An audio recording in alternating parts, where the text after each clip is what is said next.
మన సనాతన కాంక్లేవ్ అత్యద్భుతమైనటువంటి హిట్ చేసిరు. మీ అందరికి కూడా ధన్యవాదాలు. అటు ఆఫ్ స్క్రీన్లో ఎట్ ది సేమ్ టైం ఆన్లైన్లో కూడా వేల మంది చూసారు. మన అక్కడ ఉన్నటువంటి థియేటర్లోకి కూడా చాలామంది వచ్చారు. దాదాపు 2000కు మించిన క్రౌడ్ వచ్చింది. అద్భుతమైనటువంటి సెషన్స్ జరిగాయి. అండ్ వీటన్నిటిని కూడా మనం మీకు అందరికీ తెలిసిందే రిఫ్లెక్షన్ ఛానల్కి మానిటైజేషన్ లేదు, డిమానిటైజ్ అయిపోయింది. దాదాపుగా 11 నెలలు అవుతుంది. మనం ఎంత కంటెంట్ దీనిలో అప్లోడ్ చేసినా కూడా యూట్యూబ్ నుంచి మనకి ఇన్కమ్ అనేది ఉండదన్నమాట. సో డబ్బులు రావు. బట్ ఏంటంటే రీచ్ ఎక్కువగా ఉంది కాబట్టి దీంట్లో మనం చాలా వీడియోస్ చేస్తున్నాం. ఎందుకంటే మనం చేస్తున్నటువంటి వీడియోలు చాలామందికి చేరుకోవాలనేటువంటి ఉద్దేశంతో. అయితే మన సనాతన కాంక్లేవ్కి సంబంధించినటువంటి వీడియోస్ అన్నీ కూడా మనం రిఫ్లెక్షన్ ప్రో అని ఆల్రెడీ ఒక ఛానల్ స్టార్ట్ చేసాము. దాంట్లో అప్లోడ్ చేస్తున్నాము షార్ట్స్, బైట్స్ అండ్ ఎవ్రీథింగ్ అన్నీ కూడా. సో దయచేసి ముందు మనం అన్ని వీడియోస్ కూడా రిఫ్లెక్షన్ ప్రోలోనే అప్లోడ్ కూడా చేస్తాము. సో దయచేసి అందరూ కూడా రిఫ్లెక్షన్ ప్రోని సబ్స్క్రైబ్ చేసుకోండి. అండ్ మీరు ఆర్థికంగా కూడా ఏదైనా సహాయం చేయొచ్చు మన ఛానల్కి. శ్రీ మౌనికా రెడ్డి గారు అహం టాక్స్ శ్రీమతి క్షమించాలి, అందుకే నేను చెప్పాను కదమ్మా క్షమించండి అని. ఒకసారి చెప్పట్లు, మీ చప్పట్లు కొడితే నా మాటలు ఏదైనా తప్పులుంటే వినిపించవు. శ్రీమతి మౌనికా రెడ్డి గారు స్టేజ్ పైకి రావాల్సిందిగా కోరుతున్నాం. అహం టాక్స్. నేను బేసిక్గా ఇక్కడికి వచ్చినటువంటి ప్రతి స్పీకర్ కూడా మీ అందరికీ చాలా చాలా సుపరిచితమైన, చాలా అద్భుతంగా మాట్లాడతారు, చాలా అద్భుతంగా గ్రౌండ్ లెవెల్లో కూడా పనిచేస్తూ ఉంటారు. వారి గురించి ప్రత్యేకంగా నేను ఎందుకు ఇంట్రొడక్షన్స్ చెప్పట్లేదు అంటే మనకు టైం దాదాపు 1 అవర్ లేట్ అవుతుంది కాబట్టి. 1 అవర్ లేట్ అయిపోయింది కదా పాపం. అమ్మ ప్లీజ్ మీరు కూర్చోండి.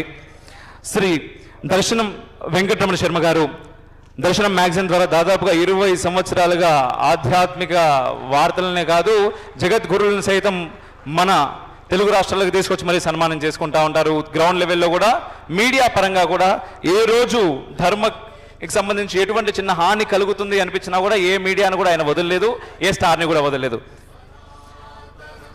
శ్రీమతి యమునా పాఠక్ గారు స్టేజ్ పైకి రావాల్సిందిగా కోరుతున్నాము.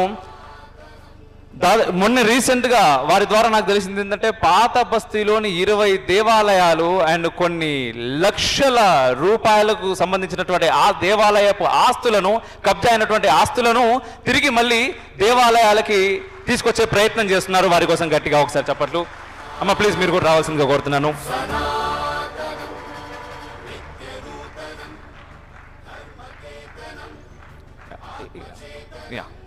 శ్రీ చిలుకూరు రంగరాజన్ స్వామి వారిని కూడా స్టేజ్ పైకి రావాల్సిందిగా కోరుతున్నాను.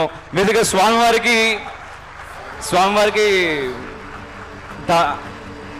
ఈరోజు చాలా కార్యక్రమాలు ఉన్నాయి, చాలా ముఖ్యమైన కార్యక్రమాలు ఉన్నాయి. మధ్యాహ్నం త్వరగా వెళ్తాను నాన్న, వచ్చి వెళ్ళిపోతానన్నారు. కానీ మనకి పొద్దున 1 గంట లేట్ అయిన కారణం చేత వారికి మేము చెప్పడం జరిగింది. అయ్యో పర్లేదు అని వాత్సల్యం చూపిస్తారు ఎప్పుడు చూసినా రిఫ్లెక్షన్ పైన, అమోఘ్ దేశపతి పైన. స్వామివారికి ఒక్కసారి గట్టిగా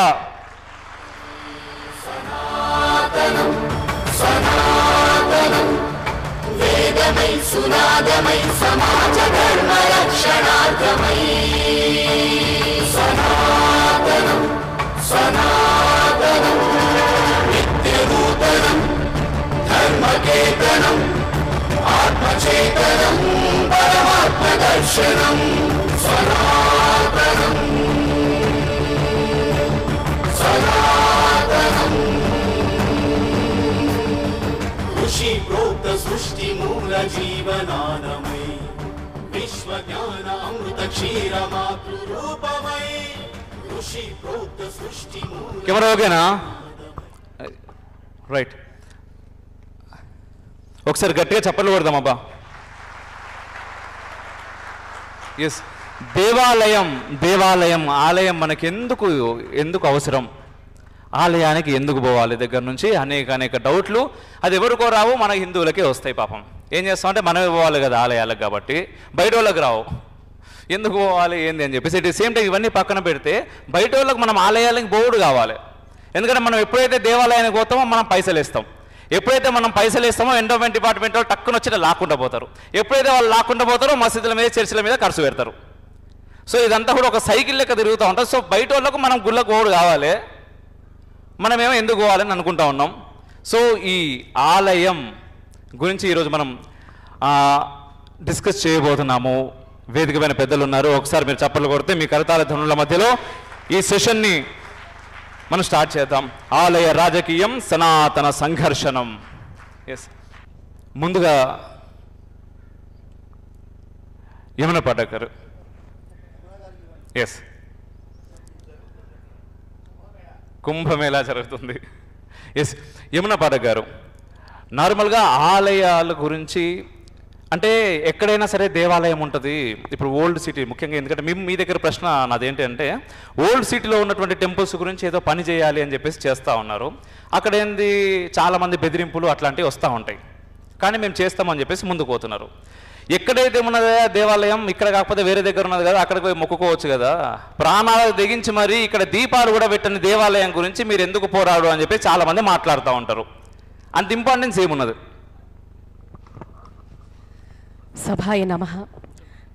పెద్దలు ఒక్కసారి వారికి అంతే, పెద్దలు పూజ్యులు మనందరికీ కూడా ఆదర్శం. ఎన్నో ఫర్ సెవరల్ డికేడ్స్ వారి నాన్నగారు కూడా ధర్మ పోరాటం చేస్తూ అనేక సందర్భంలో అనేక మందిని మనందరినీ కూడా చైతన్యపరుస్తున్న గురువు గారు రంగరాజన్ గారికి ముందు సభాముఖంగా వారికి పాదాభివందనాలు చేస్తూ, అలాగే ఈరోజు ఈ కార్యక్రమానికి విచ్చేసిన మరి ఈరోజు ప్యానల్, మా తోటి ప్యానలిస్ట్ దర్శనం శర్మ గారు, మోనికారెడ్డి గారు, ఇంతటి చక్కటి సభని, ఇది నేను సభ అనుకోవటం లేదు, కార్యాచరణ రూపొందించే ఒక వేదికగా చూస్తున్నాను. అలాంటి కార్యాచరణ, action, from words to action ఓరియంటెడ్గా ఈ సభ ముందుకు వెళ్తుందని ఇక్కడ విచ్చేసిన హిందూ బంధువులందరికీ కూడా పేరు పేరున ప్రతి ఒక్కరికి శిరస్సు వంచి పాదాభివందనాలు చేస్తూ, పెద్దల అనుమతితో కూర్చున్నమాట. మీరు అడిగారు క్వశ్చన్, ఎందుకు చేస్తున్నారు అని. యూజువల్గా ఒక రీసెర్చ్ స్కాలర్గా కూడా ఏదైనా ఒక పని మనం చేపట్టినప్పుడు, ఏదైనా ఒక కార్యాచరణ తీసుకున్నప్పుడు దానికంటూ ఇందాక పెద్దలు వక్తలు చాలామంది చెప్పుకుంటూ వచ్చారు, ఒక ప్రాసెస్, ఒక ప్రొసీజర్. నేను పని చేస్తున్నాను అని చెప్పుకోవడం నా ఆత్మకి మాత్రమే సంతృప్తి చెందే విషయం. ఎవరైనా కూడా మనం పని చేస్తున్నాము అంటే అది మనకి ఒక సెల్ఫ్ సాటిస్ఫాక్షన్ కోసం అని మనం చేసుకుంటూ పోతూ ఉంటాం. బట్ మనం చేసే పనికి దానికి ఒక డెఫినేషన్ ఉండాలి. దానికంటూ ఎక్కడ స్టార్ట్ చేస్తున్నాము, ఎలా స్టార్ట్ చేస్తున్నాము, దాన్ని మనం గ్రాస్ రూట్ క్షేత్రస్థాయి వరకు తీసుకెళ్ళగలుగుతున్నామా, తీసుకెళ్తే ఎంత ఎఫెక్టివ్గా తీసుకెళ్తున్నాము, మనం చూస్తున్న ఛాలెంజెస్ ఏంటి, దాన్ని ఓవర్కమ్ చేయాల్సిన విధి విధానాలు ఏంటి, దాంట్లో ఎంతమందిని భాగస్వామ్యం చేస్తున్నాము అనే ఒక పద్ధతి ప్రకారంగా చేయదలిచి ఈ యొక్క కార్యక్రమం స్టార్ట్ చేసిన తర్వాత మనం ఏ పని చేసినా కూడా ముందు జనాన్ని పరచాల్సిన అవసరంలో భాగంగా హెచ్ఎంటీయూలో ఈ ప్రోగ్రామ్ స్టార్ట్ చేసాం మనం, జాగో రే జాగో అని.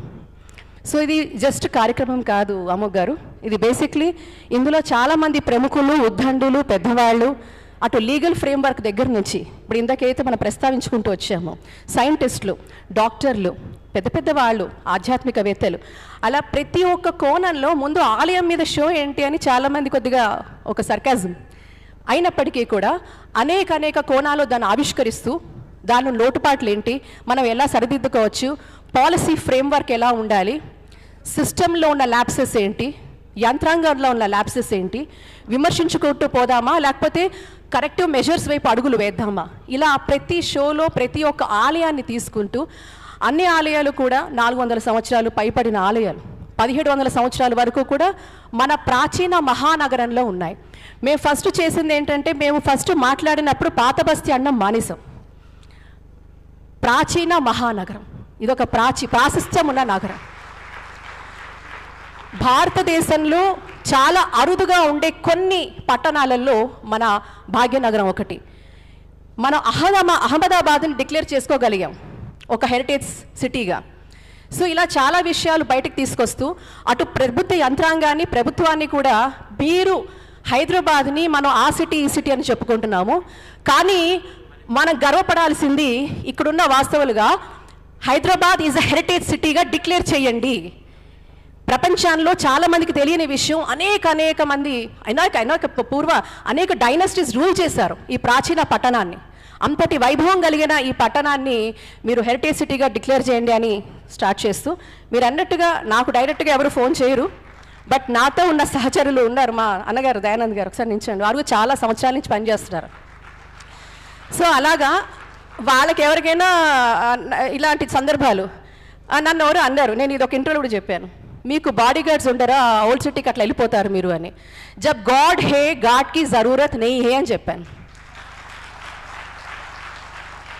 మనసా వాచా కర్మనా త్రికరణ శుద్ధిగా ఈరోజు ఒక నెరేటివ్ మనందరికీ కూడా అనాదిగా జరుగుతున్న ఒక మైండ్ ట్యూనింగ్, ఒక మైండ్ కండిషనింగ్, ఒక మనకి తెలియంది మనం యాక్సెప్ట్ చేయని నరేటివ్ని మనకి ఎస్టాబ్లిష్ చేస్తున్నారు మిత్రులారా. ఇప్పుడు ఏఐలో మనం ఇందాక విన్నాం, ఇందాక మన వక్తలు సురేందర్ గారు ఇందాక వారందరూ చెప్పడం జరిగింది.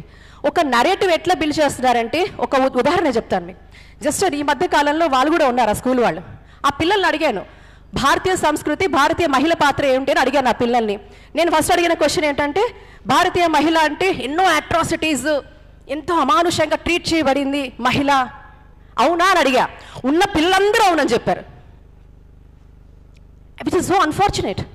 What is that we are teaching children? ఈరోజు పిల్లలందరికీ కూడా ఇది తప్ప ఇంకొకటి లేదు. సో ఒక ఏదన్నా మనం టైప్ చేసినా కూడా భారతీయ కల్చర్ అన్నా, భారతీయుల మహిళలు అన్నా కూడా, మన సంస్కృతి సాంప్రదాయము సనాతనం అన్నా కూడా ఒక డిఫరెంట్ నరేటివ్ ఆల్రెడీ అక్కడ రాంగ్గా స్ప్రెడ్ చేసి ఉంది. సో ఈ రాంగ్ నరేటివ్ అనేది జరుగుతోంది. ద సేమ్ నరేటివ్ మీరు అడిగిన క్వశ్చన్కి, ఓల్డ్ సిటీ అనగానే అసలు ముందు హిందువులు అక్కడికి ధైర్యంగా వెళ్ళలేరు, ఫస్ట్ నెరేటివ్. సెకండ్, మహిళల అసలే వెళ్ళలేరు. నెక్స్ట్, గుళ్ళ, ఇది ఇంకా పెద్దది, మనం వినకూడదు. సో ఇటువంటి ఈ నెరేటివ్స్ అన్నీ కూడా ఏదైతే మనకి ఎస్టాబ్లిష్ చేయబడ్డాయో, నేను ఒకటే అన్నాను, ఎందుకు వెళ్ళకూడదు? ఒక 100 మంది హిందువులు ఉన్న చోట అన్యమత ప్రార్థనా స్థలాలు ఉన్నప్పుడు ధైర్యంగా వాళ్ళు చక్కగా వాళ్ళ ప్రార్థనా స్థలాలలో ఎటువంటి ఆటంకం లేకుండా వాళ్ళు చక్కగా ప్రార్థన చేసుకుంటున్నప్పుడు అది సెక్యులర్, రైట్. మరి 100 మంది అన్యమతస్థులున్న ప్రాంతంలో హిందూ దేవాలయాలు ఉంటే గంట ఎందుకు కొట్టకూడదు? అక్కడ పూజ ఎందుకు జరగకూడదు?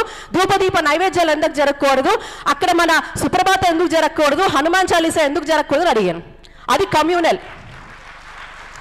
దీనికి నిదర్శనం ఎవరో కాదు, మన తమ్ముడు సిద్ధు. అంటే ఆ టైంలో వెళ్ళినప్పుడు నేను మన షోలో కూడా క్వశ్చన్ చేశా, అరే మన గుళ్ళకెళ్ళి పూజ చేసుకుని శుభ్రపరుచుకొని మనం మాట్లాడితే అది కమ్యూనల్ ఎందుకు అవుతుంది అని ఫస్ట్ క్వశ్చన్ చాలా గట్టిగా రేస్ చేశా సోషల్ ప్లాట్ఫామ్ మీద. సో ఈ డిస్టింక్షన్ అనేది మనము ప్రశ్నించడం స్టార్ట్ చేసినప్పుడే. మనం ఎప్పుడు ప్రశ్నిస్తాం? మనకి దాని పట్ల అవగాహన ఉన్నప్పుడు, మన కాన్స్టిట్యూషనల్ రైట్స్ మనకు తెలిసినప్పుడు. మనకి ఫ్రీడమ్ ఉందా లేదా? ఫ్రీడమ్ ఆఫ్ రిలీజియన్ అందరికీ ఎలా ఉందో మనకి అలాగే ఉంది. మరి పాదబస్తీ అని చెప్తున్న మరి ప్రాచీన నగరంలో మనకెందుకు ఫ్రీడమ్ ఆఫ్ రిలీజియన్ లేదు? మన గంటలు ఎందుకు మోగకూడదు? మన గుళ్ళు ఎందుకు దేదీప్యమానంగా వెళ్ళకూడదు? ధూపదీప నైవేద్యాలు ఎందుకు ఉండకూడదు? మన దేవుళ్ళని మనమే, మీరు చెయ్యక్కర్లేదు, మీకు డబ్బు లేదు మీ డిపార్ట్మెంట్లో, మా భక్తులు వస్తారు, చెయ్యొత్తు ఇటుక, ఒక దోసెడి ఇసుక, పిడికెడి సిమెంట్ అనే ఒక నినాదంతో మేము స్టార్ట్ చేసాం క్యాంపెయిన్. మా గుళ్ళు మేము కట్టుకుంటాం, మా భక్తులు వస్తారు అని. ఇక్కడ ఏమవుతుందంటే మిత్రులారా, when we talk about government, we have to also understand they are just a stakeholder. ఒక స్టేక్ హోల్డర్ మాత్రమే.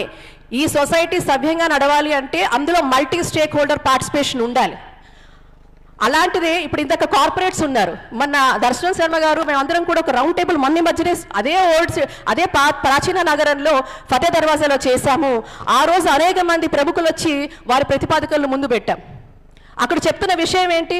Multi stake holders. ఈరోజు ఒక కార్పొరేట్ వ్యవస్థలు, హిందూ ధర్మం మీద ఆసక్తి ఉన్న వాళ్ళు ఎంతమంది, ఇప్పుడు సురేంద్ర గారు ఉన్నారు, వారు కార్పొరేటే కదా, కార్పొరేట్ రంగమే. అలాంటి వాళ్ళు చాలామంది ఉన్నారు. సనాతన ధర్మం మీద నమ్మకం ఉన్న వాళ్ళు ముందుకు రావడానికి, సెల్ఫ్లెస్గా పనిచేయడానికి, ఎటువంటి ఆశించకుండా పనిచేయడానికి అలాంటి వాళ్ళు ఎంతో మందికి ముందుకు రావడానికి సిద్ధంగా ఉన్నారు. కాబట్టి ప్రభుత్వం అని ఎప్పుడైతే మనం తోసేస్తామో పక్కన వాళ్ళకి నేను తప్ప దిక్కు లేదు అని ఒక ఆలోచన ఉంటుంది మిత్రులారా. ఎప్పుడైతే మీరు కూడా అందులో ఒక భాగమే, మీరు వస్తే గౌరవప్రదంగా మీరు ముందుకు వస్తే, మాకు సహకరిస్తే, మా గుళ్ళని మేము మా గుళ్ళు బాగున్నాయి, మేము బాగుపడ్డానికి, సమాజం బాగుపడ్డానికి ఆ పరమాత్ముడు అక్కడ మనం దీవించడానికి సిద్ధంగా ఉన్నాడు. మనం ఎందుకు సిద్ధంగా లేము? ప్రభుత్వాలు పాలన సుపరిపాలన ఉండాలంటే కూడా ఆ భగవంతుడి యొక్క ఆశీర్వాదం మనం ఉండాలి. ఆయనకు అక్కర్లేదు, మనకే కావాలి. ఆ ఎనర్జీ మనకి కావాలి. ఆ సుపరిపాలన కావాలంటే మీరు సైతం భాగస్వామ్యం తీసుకోవాలి. లేని నాడు హిందూ సమాజం ఏ డెసిషన్స్ తీసుకోవాలో తప్పకుండా తీసుకునే ప్రయత్నం ప్రజలు చేసేయడానికి సిద్ధంగా ఉన్నారు. కాబట్టి భయం అనే పదం లేదు. మనకు అనాదిగా వేదిక్ టైం నుంచి మోడర్న్ టైమ్స్ వరకు ఈ నార్య శక్తిలో, ఈ మాతృశక్తిలో అనేక రక్తపు బిందువుల్లో ధైర్యము, సాహసం అన్నారు. ధైర్యే సాహసే లక్ష్మి. ఆ లక్ష్ములందరూ కూడా ఆ ధైర్యంతోనే ఉన్నారు. కాబట్టి ఆడవాళ్ళని ఎప్పుడూ అనగదోబడ్డారు అని అణచివేశారు అనేది ఒక రాంగ్ నెరేటివ్. ఇలా ఉంది కాబట్టి ఇంకా స్త్రీశక్తి మీ ముందు ఇలా ఉండాలని చెప్పడానికి ఎంతోమంది మహనీయులని, శివాజీ మహారాజుని ఆ కన్న తల్లి కూడా ఆ శక్తి, ఎంతోమంది వీరులు తయారు చేసింది ఈ మాతృశక్తులే ఈ భారతదేశాన్ని మర్చిపోకూడదు మిత్రులారా. కాబట్టి అలాంటి నెరేటివ్తోనే ఈరోజు ఆ రాంగ్ నెరేటివ్స్ని పక్కన పెట్టి మనం ముందుకెళ్లాల్సిన అవసరం ఉంది. అద్భుతమైన పాలసీస్తో వెళ్లాల్సిన అవసరం ఉంది. లీగల్ ఫ్రేమ్ వర్క్, అద్భుతమైన policies, multi stake holder participation, involvement at grass root, క్షేత్రస్థాయిలో మనము ఇన్వాల్వ్ చేసినప్పుడు, అసెస్ చేసినప్పుడు, మేము రీసెంట్గానే ఒక ప్రోగ్రాం పెద్ద ఎత్తున స్టార్ట్ చేశాము, మన గుడి మన బలం. గుడి కేంద్రంగానే అన్ని యాక్టివిటీలు జరగాలి. ఉదయం లేస్తే యోగా దగ్గర నుంచి, మెడిటేషన్ దగ్గర నుంచి, తద్వారా మన పిల్లలతో రామాయణ మహాభారత ఇతిహాసాలు నేర్పించడం దగ్గర నుంచి, మన గృహిణులు చేసే చాలా సర్వసాధారణ పనులు కూడా ఆలయంలో చేసుకోవాలి. మెడికల్ క్యాంప్స్, ఎవరికైనా లీగల్ ప్రాబ్లమ్స్ ఉన్నా గుడి కేంద్రంగానే రావాలి. ఇటు ఏ హిందూ బంధువుకి ఏ సమస్య వచ్చినా సమస్య పరిష్కార వారధిగా ఆలయం మారబోతుందని మన గుడి మన బలం అనే కార్యక్రమానికి నాంది పలికాము. అది స్టార్ట్ చేశాము. ఉన్న వాళ్ళందరూ కూడా మీ ప్రాంతాలు అలా చేస్తారని ఆశిస్తున్నాను. ఎస్, అయితే మన గుడి మన బలం చాలా బాగుంది కదా వినడానికి. ఎస్, ప్రాక్టికల్గా ఇది వర్కౌట్ అయితే ఇంకా ఎంతో అద్భుతంగా ఉంటుంది. అయితే ఇప్పుడు గురూజీ లాస్ట్లో మాట్లాడతారా? నాకు ఒక ప్రశ్న ఉంది. ఎస్, మీరు ఇప్పుడు సెకండ్ లాస్టా? ఓకే. బేసిక్గా మన గుడి మన బలం అన్నప్పుడు, గుడి బలంగా తయారవ్వాలి అంటే ముఖ్యంగా నాకు తెలిసినంత మట్టుకు అక్కడ ఉండేటటువంటి అర్చకుడు చాలా బలంగా ఉండాలి. కానీ అర్చకుని సెంట్రిక్గా కాకుండా దేవాలయం అంతా కూడా దేని సెంట్రిక్గానయ్యా నడుస్తున్నది? అధికారి సెంట్రిక్గా నడుస్తూ ఉన్నది. ధూపదీప నైవేద్యాలు పెట్టాలన్నా కూడా, ఏ టైంకు ఎటువంటి ఉపచారాలు చేయాలన్నా కూడా, ఎటువంటి నైవేద్యం పెట్టాలన్నా కూడా ఆగమశాస్త్ర పండితుడు ఉన్నప్పటికీ కూడా ఆగమం లేదు, శాస్త్రం లేదు, అధికారి చెప్పిందే వేదం అని చెప్పేసి ముందుకు తీసుకెళ్తా ఉన్నారు దేవాలయాలను. మరి ఈ సమస్యని ఎలా పరిష్కరించవచ్చు? ఎలా ముందుకెళ్ళాలి? ఈ ఆలయం మన బలంగా మనం ఎలా మార్చుకోగలగాలి? ఒక సినిమా పాటలో హిట్ అయిన ఒక లైన్, వీడు 6 అడుగుల బుల్లెట్టు, ధైర్యం విసిరిన రాకెట్టు. మావాడు, మా అల్లుడు, కొద్దిగా సాన్నిహిత్యంతో మాట్లాడుతున్న మా అమోఘ్ దేశపతి, మా దగ్గరి బంధువు, మనవాడు 5 అడుగుల బుల్లెట్టు, ధర్మం విసిరిన రాకెట్టు.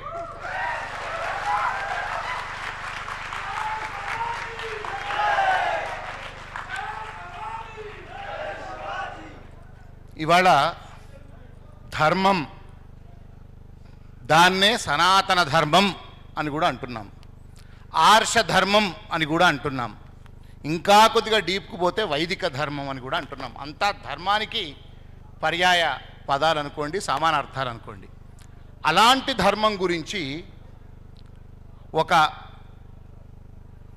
బంగారు భవిష్యత్తున్న ఒక సృజనాత్మక కళాకారుడు, ఒక సృజనాత్మక సాంకేతిక నిపుణుడు, ఒక సృజనాత్మక భావజాలం కలిగినటువంటి అపార నైపుణ్యం కలిగిన ఒక యువకుడు తన కమర్షియల్ కెరీర్ను పక్కన పెట్టి ఎప్పుడో 50-60 ఏళ్ల తర్వాతనో విశ్రాంత జీవితంలోనో పట్టుకునే ధర్మాన్ని ఆ వయసులో పట్టుకొని ఇవాళ యువతలో ఒక చక్కని సనాతన ధర్మం ఏదైతే అంటున్నామో ఆ భావజాలాన్ని సనాతన ధర్మ రోచిస్తును ప్రసరింపజేస్తూ ఇవాళ రిఫ్లెక్షన్ అనేటువంటి పేరు మీద ఒక ఛానల్ నడపడం, అదే ఒక ధైర్యం, సాహసం, అన్నింటికీ మించి త్యాగం. ఆయన పడుతున్న శ్రమకు మరో యూట్యూబ్ ఛానల్ నడిపితే ఈ పాటికి కొన్ని కోట్లు వెనక వేసుకోవచ్చు. కానీ ఇవాళ ధర్మం కోసం ఎన్ని ప్రతిబంధకాలైనా, ఎన్ని సవాళ్లు ఎదురైనా కూడా నిలబడి ప్రతి సంవత్సరము ఇలాంటి సమ్మేళనం, ఇది ధార్మిక సమ్మేళనం, కాంక్లేవ్ 2.0 అని మీరు పెట్టుకున్నా ఇది ఒక ధార్మిక సమ్మేళనం. ప్రతి సంవత్సరము వార్షికోత్సవాన్ని ఒక ధార్మిక సమ్మేళనంగా పెట్టడమే కాదు, రోజంతా ధార్మిక విషయాల మీద సమాలోచనం జరిపేటువంటి ఒక అపురూపమైన ప్రక్రియ రిఫ్లెక్షన్ ఛానల్. అదే ధర్మ పరావర్తనం. ఈ దేశంలో ఒక యువ పాత్రికేయుడు, యువ ధార్మికవేత్త, యువ చైతన్యశీలి ఈ కార్యక్రమానికి శ్రీకారం చుట్టడం నేను గర్వపడుతూ, తెలుగువాడిగా కూడా గర్వపడుతూ, అతను ఇంకా ఇంకా ఇంకా ఎంతో ఉన్నతమైనటువంటి స్థానంలో ఉండాలని కోరుకుంటూ ప్రస్తుతాంశం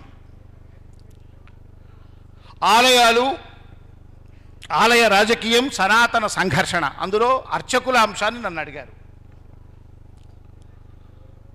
సనాతన ధర్మం అని ఏదైతే అంటున్నామో, ఇవాళ బాగా మన దేశ పాలకుల విషయం కానీ, మారుతున్న పరిస్థితుల వల్ల కానీ, ఎదురవుతున్న సవాళ్ల వల్ల కానీ కొంత యువతలో కూడా సనాతన ధర్మం ఆ యొక్క ప్రతిస్పందన కనిపిస్తోంది. అమోఘ్ దేశ్పతి లాంటి అనేక మంది చైతన్యశీలుల వల్ల కూడా, అది సోషల్ మీడియా కావచ్చు, మరే మాధ్యమం కావచ్చు, మరే వేదిక కావచ్చు, అలాంటి తరుణంలో సనాతన ధర్మం గురించి ఇంత చర్చ చేస్తున్న తరుణంలో ముఖ్యమంత్రులు, ఉప ముఖ్యమంత్రులు కూడా ఇలాంటి విషయాలకు వచ్చినప్పుడు కొంత ధైర్యంగా మాట్లాడడానికి ప్రయత్నం చేస్తూ, అది నటిస్తున్నా మాట్లాడుతున్నా వారి నోటి నుంచి సనాతన ధర్మం అనే మాట వస్తుండడం కూడా ఈ కాలంలో ఒక గొప్పని పరిణామం.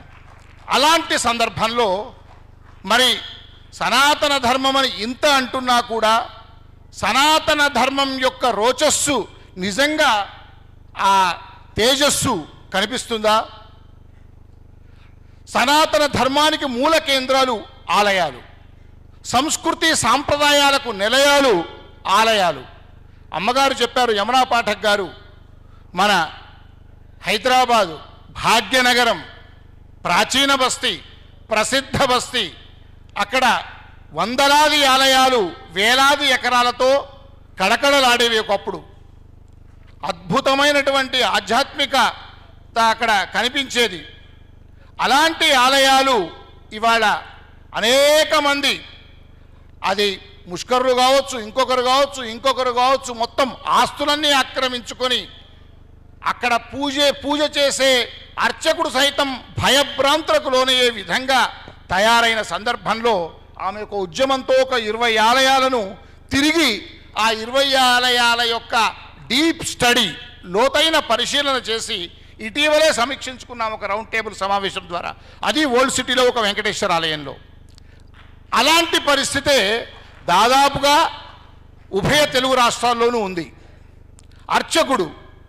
అర్చకుడు అంటే భగవంతుడికి భక్తులకు మధ్య ఒక వారధి. భగవంతుడికి భక్తుడికి మధ్య భక్తిని అనుసంధానం చేసే ప్రతినిధి అర్చకుడు. ఒక రకంగా అర్చకస్య హరిస్సాక్షాత్, అర్చకుడే సాక్షాత్తు పరమాత్మ స్వరూపం. ఆ విష్ణువా, శివుడా, కేశవుడా, అమ్మవారా, మరేదైనా అక్కడ ఉండే అర్చకుడు ఆ ప్రతిమ రూపంలో మనం ఏదైతే దర్శిస్తున్నామో ఆ చూపులో 2 కళ్ళు మూసుకొని ఆ దేవుడి యొక్క అనుగ్రహాన్ని పొందాలి అని స్తోత్రం చేసినా, జపం చేసినా, అభిషేకం చేసినా, అర్చన చేసినా, ధ్యానం చేసినా, మరేది చేసినా ఆ విగ్రహమూర్తి యొక్క ఆ కరుణ కటాక్ష వీక్షణాలు నా కళ్ళల్లోకి రావాలని మనం ఏదైతే కోరుకుంటామో దానికి వారధి, ఒక కరెంటుకు తీగ ఎలా ఉంటుందో ఈ అర్చకుడు కూడా అలాంటి వాడు. మరి అర్చకుడి పరిస్థితి ఎలా ఉంది? అర్చకుడు తెల్లవారుజామున 5 గంటలకు ఆలయానికి వస్తాడు. రాత్రి 10-11 తర్వాత నిర్మాల్యమంతా తీసి కడుక్కొని ఉదయాన్నే జరిగే అర్చనా రీతుల కోసం రాత్రి అంతా శుభ్రం చేసుకొని ఉదయం కోసం 10:30-11 గంటలకు ఇంటికి వెళ్తాడు. అతను నిద్రపోయినా, ఎంతో కొంత భోంచేసినా ఆయన కళ్ళల్లో మొత్తం తన గర్భాలయంలో ఆ భగవంతుడి రూపం, లేకుంటే ఆ భగవతి రూపం, లేకుంటే మరో ఆ ఆలయంలో ఉండే ఏ దేవత అయితే, ఏ దేవుడైతే ఆ ప్రతిమ కనిపిస్తూనే ఉంటుంది. తెల్లవారు లేవగానే 4 గంటలకే లేచి ఇంట్లో తన కుటుంబం యొక్క అనుష్ఠానం చేసుకొని, పూజ చేసుకొని, వెంటనే మళ్ళా గుడికొచ్చి మళ్ళా ఇల్లు శుభ్రం చేసుకొని నిత్య అర్చన విధులను నిత్యం చేసేటువంటి పూజాదికల్లో నిమగ్నమై అతను లీనమైపోతాడు. ఒక్క క్షణం కూడా తన కుటుంబం గురించి కానీ, తన భార్య గురించి కానీ, తన పిల్లల గురించి కానీ ఆలోచించకుండా తన దృష్టంతా కూడా ఆ భగవంతుడి విషయంలోనే, ఆ పూజాధికార విషయంలోనే ఆలోచించే వ్యక్తి ఇవాళ అర్చకుడు. అందుకే అర్చకుడు ఇవాళ సనాతన ధర్మానికి ప్రతినిధి. అలాంటి అర్చకుడిని ఇవాళ సమాజంలో చాలా చోట్ల కూడా అనేక ప్రదేశాల్లో కూడా ఎంతో చిన్న చూపు, ఎంతో హేళన, ఎంతో అపహాస్యం చేసే విధమైనటువంటి సందర్భాలను ఒక 30-40 ఏళ్ళుగా చూస్తూ ఉన్నాం. అది సినిమా మాధ్యమంగా కానీ టీవీ మాధ్యమంలో కానీ ఒక విదూషకుడి పాత్ర పెట్టాలన్నా, ఒక హాస్యాన్ని పండించే లేదా ఒక అవమానకరమైనటువంటి పాత్ర పెట్టే విషయంలో అర్చకుడైనా కనిపిస్తాడు, పురోహితుడైనా కనిపిస్తాడు, వేద పండితుడైనా కనిపిస్తాడు. వాళ్ళకి చాలా సులభం. అదే హీరో అయితే ఒక అగ్రకులాల్లో ఉండేటువంటి కొంత ఫ్యూడలిస్టు భావజాలం కలిగిన వాడు మాత్రమే ఆ హీరోలాగా కనిపిస్తాడు.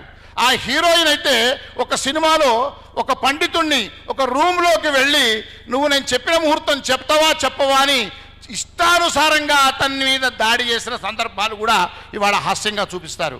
పెళ్ళిళ్ళ పేరయ్యేలాగా చూపిస్తూ కూడా మన యొక్క అర్చకుల పురోహితులను చాలా హీనంగా చూపిస్తూ ఉన్నారు.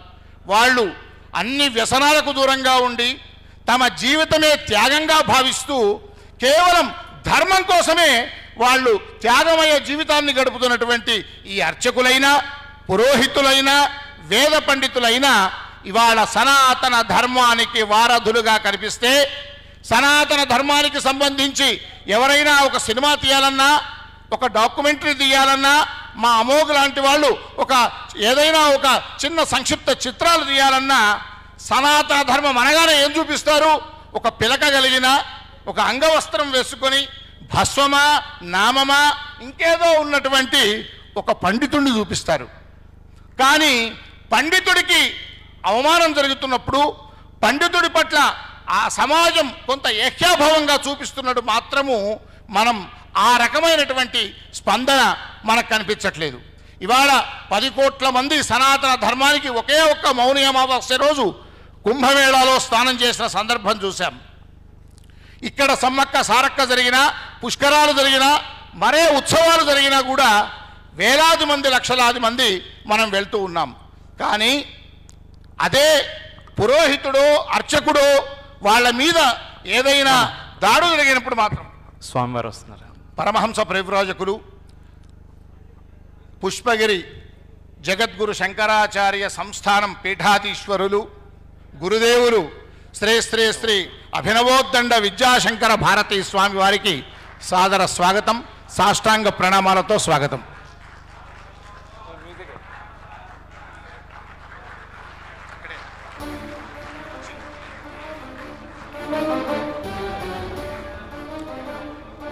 జగద్గురు శంకరాచార్య పుష్పగిరి సంస్థానం పీఠాధీశ్వరులు పరమహంస పరివ్రాజకులు అభినవోద్దండ విద్యాశంకర భారతీ స్వామి వారికి స్వాగతం, సుస్వాగతం.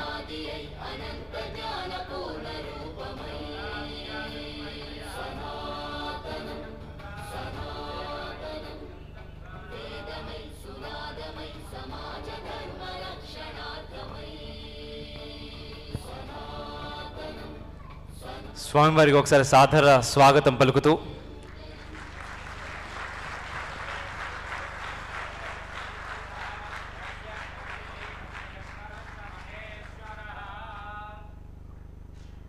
గురుదేవులకు సాష్టాంగ ప్రణామాలు అర్పిస్తూ ఆలయాలు అర్చకుల పాత్ర మీద ఈ సెషన్ సాగుతోంది. స్వామి మీరు అనుమతిస్తే కొనసాగిస్తాను. అలాంటి అర్చకులను, పురోహితులను, వేద పండితులను ధర్మానికి ప్రతినిధులుగా భావించి మనం వారి యొక్క గౌరవాన్ని ఇనుమడింపజేయాల్సిన తరుణంలో ఇవాళ ప్రభుత్వాలు వ్యవహరిస్తున్న పాత్ర ఏంటంటే ఆలయాలను రాజకీయ పునరావాస కేంద్రాలుగా వాడుకుంటూ ఉన్నాయి. ఆయా ప్రాంతాల్లో ఉండేటువంటి ఆలయాలు తిరుమల తిరుపతి దేవస్థానం దగ్గర నుంచి మన గ్రామంలో ఉండేటువంటి ఆలయం దాకా కూడా ఎక్కడ ఏ పదవులు రాని వాళ్ళకి, ఎక్కడ ఏ ప్రజాప్రతినిధులు ఎమ్మెల్యేనో ఎంపీయో టికెట్టు ఇవ్వలేకపోయిన వాళ్ళకి, ఇంకే రకంగానైనా వాళ్లను రాజకీయంగా సంతృప్తిపరచని వాళ్ళకి పునరావాస కేంద్రంగా ఆలయ పాలక మండలిలో చేస్తున్నారు. అలాంటి వాళ్ళల్లో 15, 20, 50, 100 క్రిమినల్ కేసులు ఉన్నవాళ్ళు కూడా చాలా పాలక మండలిలో ఇవాళ ధర్మకర్తలై అధ్యక్షులై ఉన్నవాళ్ళు ఉన్నారు.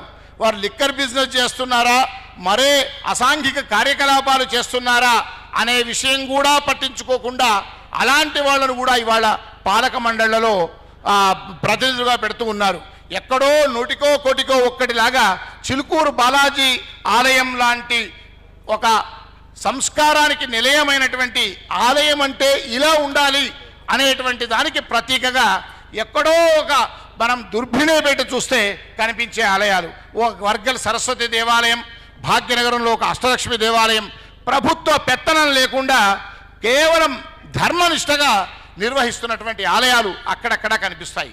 ఇక ఎప్పుడైతే రాజకీయ పునరావాస కేంద్రంగా పాలక మండళ్లు ఏర్పాటవుతున్నాయో అధికారుల్లో కూడా అన్యమతస్థులు ఎక్కువ మంది వాడికి ఏ ఆలయానికి కార్యనిర్వహణాధికారి అయితే ఆ ఆలయ దేవుడి మీద భక్తి ఉండదు, ఆలయ సంప్రదాయం మీద గౌరవం ఉండదు, ఆ సంస్కృతి మీద ఉండదు, ఆ ఆలయంలో జరిగే ఆగమ శాస్త్రాల మీద కనీస పరిజ్ఞానం కూడా ఉండదు.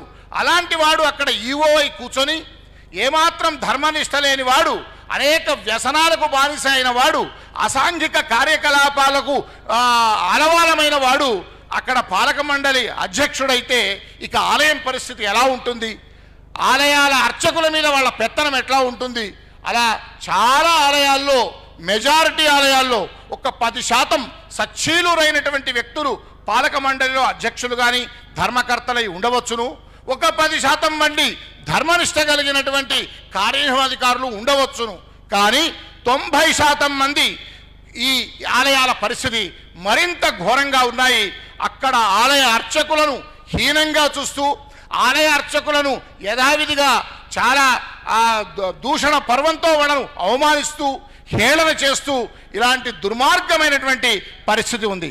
రాజశేఖర రెడ్డి గారు ఈ రాష్ట్ర ముఖ్యమంత్రిగా ఉన్న సమయంలో శ్రీ సౌందరరాజన్ గారు ఉస్మానియా విశ్వవిద్యాలయం రిజిస్ట్రార్గా పనిచేసి చిలుకూరు బాలాజీ దేవాలయం అనువంశిక ధర్మకర్తగా ఉన్న సమయంలో ఇక్కడ ఒక ధార్మిక పరిషత్ ఏర్పాటు చేయాలి అని చట్ట సవరణ కోసం, దేవాలయ చట్ట సవరణ కోసం వారు ఉద్యమించారు.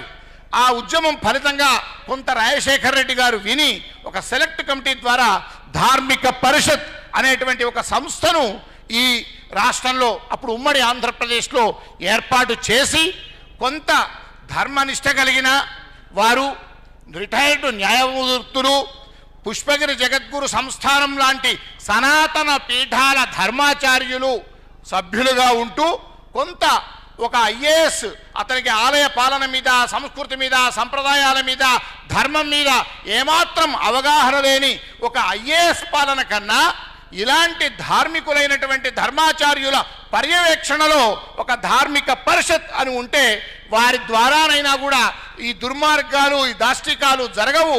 వాళ్ళు పాలనలో పైన ఉంటే నిర్ణయాలైనా బాగు జరుగుతాయని చెప్పి ఆయన ఏర్పాటు చేస్తే మొదటిసారి ఏర్పాటు చేశారు. తర్వాత 2 రాష్ట్రాల్లో విడిపోయాయి, 2 రాష్ట్రాలుగా ఆంధ్రప్రదేశ్, తెలంగాణ.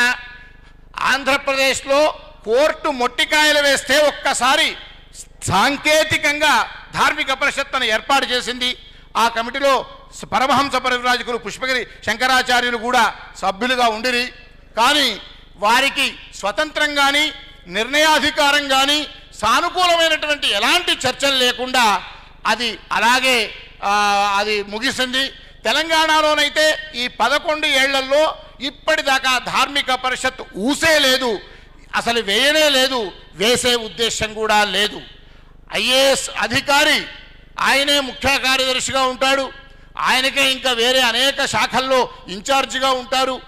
ఇక్కడ ఉండేవాళ్ళు ఒక్కొక్కరు 5, 6, 7 ఆలయాలకు ఇన్ఛార్జీలుగా ఉంటారు.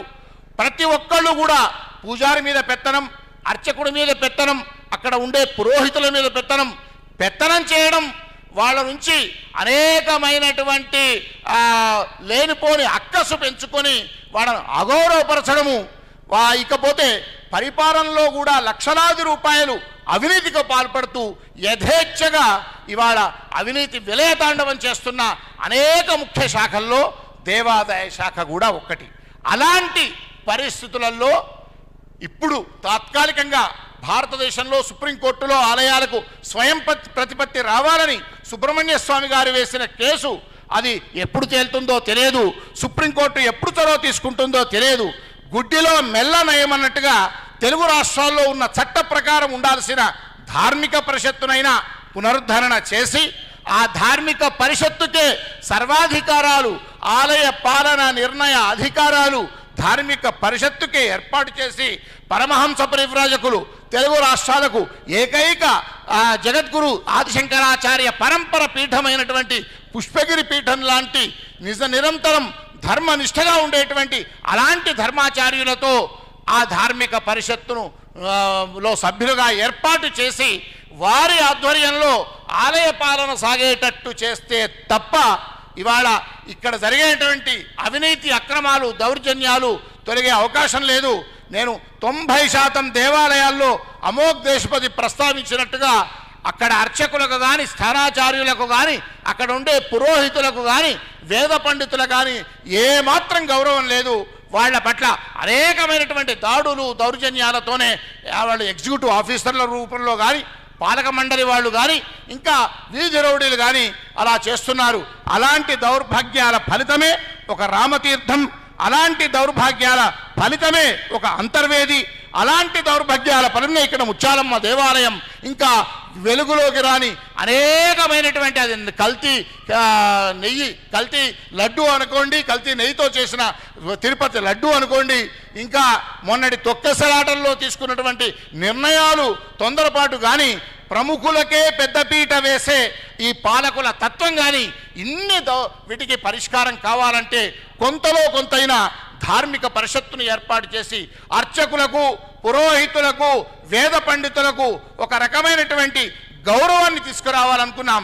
మొన్న రౌండ్ టేబుల్ సమావేశంలో కూడా చేసిన నిర్ణయం ఏమంటే నీకు చెరువులు బాగుండాలి, చెరువులు పర్యావరణానికి కారణమవుతాయి, పర్యావరణ పరిరక్షణకు కారణమవుతాయి, భూగర్భ జలాల వృద్ధికి చెరువులు, ఆహ్లాదానికి చెరువులు ఉపయోగం, ఇంకా అనేక వృత్తుల వారికి మత్స్యకారులు కానీ ఇంకెవరికైనా ఉపాధి కల్పించడానికి చెరువులను కాపాడడం కోసం నువ్వు హైడ్రా అని ఏదైతే తీసుకొచ్చావో ఆలయాల యొక్క ఆస్తులను రక్షించడానికి నీకు అదే శ్రద్ధ ఎందుకుండదు? మన జీవితాలే ముడిపడి ఉన్నాయి ఆలయాలతో, మన సంస్కృతే ముడిపడి ఉంది ఆలయాలతో, మన ధర్మం ముడిపడి ఉంది ఆలయాలతో. 150 కోట్లలో మెజారిటీ హిందువుల్లో అత్యధికులు ఒక తమ ప్రాంతంలో ఉండే ఆలయం కానీ తమ దగ్గరలో ఉండే క్షేత్రం కానీ కుంభమేళా లాంటి అనేకమైనటువంటి ఉత్సవాల సందర్భంలో కానీ వారు ఎంతో నమ్మకంతో విశ్వాసంతో ఉండే వాళ్ళకి ఇవాళ ఈ ఆలయాలు, అలాంటి ఆలయాలు సంస్కృతి కేంద్రంగా ఉండాల్సిన ఆలయాల్లో 3,75,000 ఎకరాలు దేవాదాయ శాఖకు ఉండాల్సినటువంటి ఆస్తులు ఇవాళ 1,00,000 ఎకరాలు కూడా లేవు, అవి కూడా పరాధీనంలో ఉన్నాయి. దిక్కులేని వాడు దేవుడయ్యాడు ఇవాళ. అంత దౌర్భాగ్యమైన స్థితి ప్రభుత్వాల్లో ఉంది కనుక అలాంటి పరిస్థితి పోవాలంటే నిరంతరం పోరాటం చేసే మా రంగరాజన్ లాంటి వారము ఇంకా పెద్దవారందరూ కలిసి నిరంతరం ఒత్తిళ్లు చేసి సనాతన అనేటువంటి ఇటువంటి ధార్మిక సమ్మేళనాలు, ఇలాంటి రిఫ్లెక్షన్ అనేటువంటి ఛానళ్ళు, అనేక మంది ధార్మికవేత్తలు, ప్రధానంగా యువత, ఇక్కడ అనేక మంది యువతనే కనిపిస్తున్నారు. చాలా చోట్ల ధార్మిక సమ్మేళనాల్లో 50 ఏళ్ళు 60 ఏళ్ళ పైబడిన వాళ్ళు ఉంటే ఇక్కడ ఈ సనాతన కాంక్లేవ్లో చాలామంది నవ యువకులు చాలా ధర్మం పట్ల నిబద్ధత కలిగిన, ధర్మం పట్ల నిష్ఠ కలిగిన వాళ్ళు రావడం అంటే ఇది ఈ ఆధునిక సమాజంలో గొప్ప పరిణామం. అలాంటి మనందరము కూడా మన ఆలయాల రక్షణకు, ఆలయాల సంస్కృతి పరిరక్షణకు, ఆలయ ధర్మ పరిరక్షణకు, ఆలయ ఆస్తుల ఆక్రమణను తొలగించడానికి, ఆలయాల్లో భగవంతుడికి భక్తుడికి వారధి అయిన భగవంతుడికి ప్రతినిధిగా భావించే అర్చకుణ్ణి గౌరవించుకోవడానికి, అర్చకుణ్ణి దేవుడిలాగా మనం అతని యొక్క గౌరవాన్ని మరింత ఇనుంబడింపజేయడానికి మనమంతా కృషి చేయాలి, ఆ దిశగా ఉద్యమించాలి. ఈ కాంక్లేవ్ కూడా ఒక నినాదాన్ని ఆ దిశగా మనము ప్రతి సమాజానికి అందించాలని కోరుకుంటూ సెలవు. అద్భుతం. అయితే ఇప్పుడు మాట్లాడినటువంటి మాటల్లో ముఖ్యంగా ఆలయం, ధర్మం, దేశం దేని గురించి మాట్లాడినా ఏం చేసినా అంటే యూత్ కి సంబంధం ఏంటి అంటే ఎవరో ఒకడు టక్కున ఎవరైనా మాట్లాడితే అబ్బా అందరి లెక్క నువ్వు లేవురాబోయ్ అంటున్నారు. అంటే ఆలయాలు ధర్మానికి సంబంధించి యువకుల పాత్ర ఖచ్చితంగా ఉండాలి. ఇప్పుడు మారుతున్న యువత ఉంది, అందుకోసమే ఇంతమంది యువత మీ ముందు కనబడుతుంది. ఖచ్చితంగా ఆలోచిస్తున్నారు వాళ్ళందరూ కూడా. సో దాని గురించి మౌనికా రెడ్డి గారిని మాట్లాడవలసింది కోరుతున్నాం. వేదిక మీద ఉన్న అందరికీ నమస్కారం అండ్ నమస్కారాలు to everybody here. With your permission I will talk in English because నేను తెలుగులో మాట్లాడంగానే అందరికీ మంచు లక్ష్మి గుర్తొస్తుంది. సో నా సొంత ఐడెంటిటీ కాపాడుకోవడానికి నేను ఇంగ్లీష్లోనే మాట్లాడతాను. ఏం చేస్తామో it is the result of the convent education that we have, that we think in English, eat in English, breathe in English and talk in English.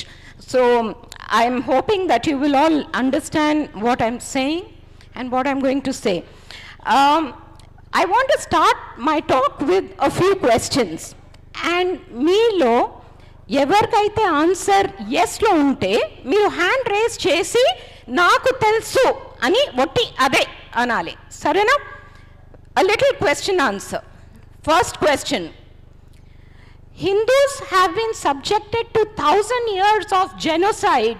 Their temples and their civilization has been ruined for 1,000 years. ఎవరికి తెలుసు? మీకు తెలియదా హిందువుల మీద జరిగిన దాడుల గురించి? మీకు తెలియదా? తెలుసా? Okay. How many? Okay, let's make it 2,000 if it makes you feel better. Okay. Now, how many of you all know about the genocide of millions of Hindus and destruction of the temples during the British era? Andarki telsu. How many of you know about the genocide of millions of Hindus and destructions of millions of temples during the Mughal Islamic era? Andarki telsu. How many of you know about the genocide of Hindus and the destruction of Hindu temples and minimization of Hindu temples during the Nizam rule, the Razakar rule? You all know, most of you know. I will give you one small secret. I used a word called minimization. I'll tell you why I used that later. How many of you know about the destruction of Hindu temples and the genocide that is going on now? You all know. దాని గురించి నేను మీకు ఏమైనా చెప్పాల్సిన అవసరం ఉందా? మనం దాని గురించి మాట్లాడాల్సిన అవసరం ఉందా? We have been destroyed as a civilization. Our temples have been destroyed as a civilization. అది నేను మీకు చెప్పాల్సిన అవసరం లేదు. అవసరం దేనికి ఉంది? మళ్ళా చెప్పండి. How do we fight this? How do you rectify it? We can keep meeting.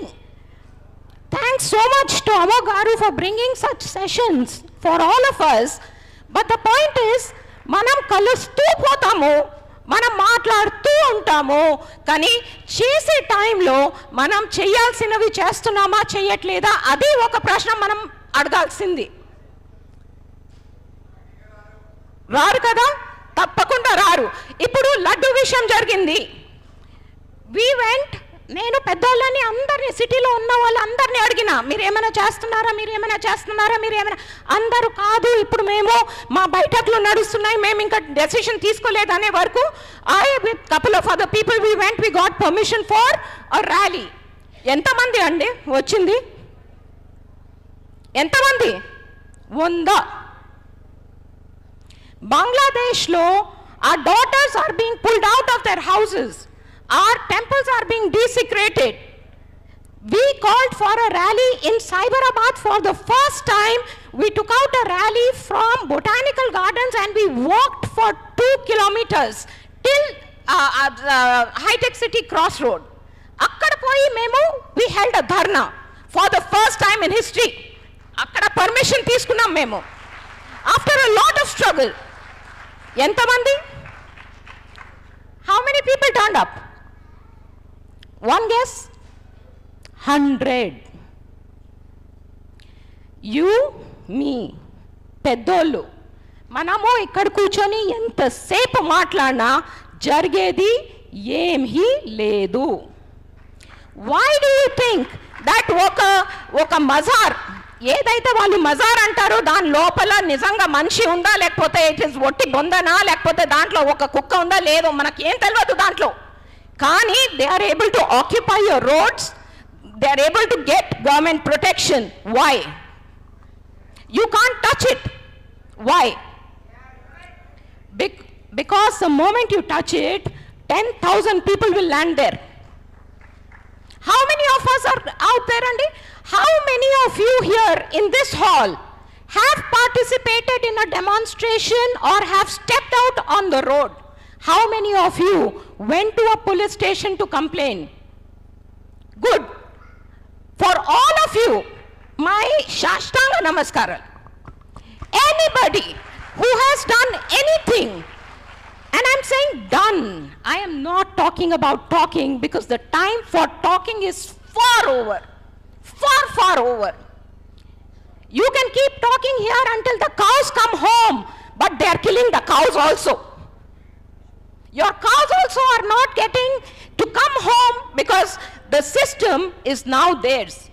Kashmir lo jargina genocide gurinchi evarku telusandi? Andarki telusu. Bangladesh ninna monna jargindi, అందరికీ తెలుసు. కానీ మనం చేసేది ఏంటి దీని గురించి?